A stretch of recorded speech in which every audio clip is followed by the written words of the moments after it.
Azərbaycan Avropa İttifaqı üçün önəmli dövlətdir. Çünki enerji təhlükəsizliyində mühüm rol oynayır. Bunu Yeni Çağ açıqlamasında politoloq İlyas Hüseynov deyib. Siyasi təhlilçi son dövrlər Avropa İttifaqı və Azərbaycan arasında müşahidə edilən gərgin münasibətlər fonunda Avropa İttifaqının ali nümayəndəsi Kaja Kallasın ölkəmizə planlanan səfərini təhlil edib. Analitik sözü gedən səfərin mühüm əhəmiyyət kəsb etdiyini söyləyib.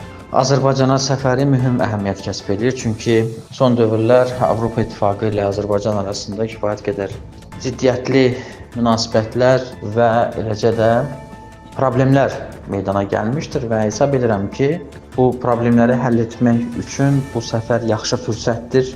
Çünki bundan öncə Avropa İttifaqının bir sıra vəzifəli şəxsləri ölkəmizə münasibətdə qərəzli mövqedən çıxış edirdilər.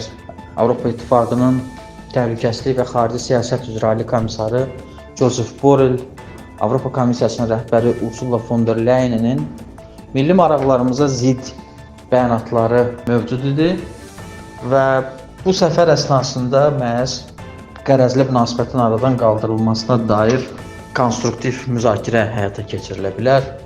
Çünki Azərbaycan Avropa İttifaqı üçün önəmli dövlətdir. Avropa İttifaqının enerji təhlükəsizliyində Azərbaycan mühüm rol oynayır. Və elə Ursula von der Leyen'in Azərbaycana səfəri zamanı Avropaya nəql olunan qaz həcmlərinin 2 dəfə artırılmasına dair strateji saziş imzalandı. COP29 ərəfəsində xoşagəlməz bəyanatlar və bu tədbiri boykota çağırmaq kimi fikirlər von der Leyen tərəfindən səsləndi və nümayişkarana şəkildə Bakıya gəlmədi. İstənilən halda Azərbaycan bölgədə güclü geosiyasi aktordur. Bu COP29 tədbirini də böyük uğurla həyata keçirdik. Beynəlxalq diqqətlər də Azərbaycana yönəlmişdi.